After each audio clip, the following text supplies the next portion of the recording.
3 tedne po vzpostavitvi novega prometnega režima na Vipavski hitri cesti prek Rebrnic, kjer potekajo obsežna obnovitvena dela, tako domačini kot avtoprevozniki pozivajo naj vozni pas hitre ceste med Nanosom in Vipavo, kjer je promet zdaj dovoljen zgolj za tovornjake in avtobuse, sprostijo še za osebni promet. Avtoprevozniki so takšno ureditev dosegli po javnem apelu vodstvu Darsa in infrastrukturni ministrici Alenki Bratušek ter napovedani blokadi avtocest, saj so vozniki tovornjakov zaradi preusmeritve ure dolgo čakali na Fernetičih.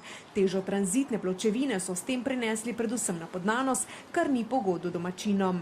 Vztrajamo pri tem, da se preusmeri vsa promet, ne samo tovorni promet na Razdrtem, da gre po avtocesti dol, ker je nesmisel, da gre samo tovorni promet. Tovornega prometa sploh po 7 uri zvečer ni nič, ker praktično vsi delajo pauze in bi tudi čez dan bi komot tekel dol promet tudi osebni avti in pa do 3,5 tone.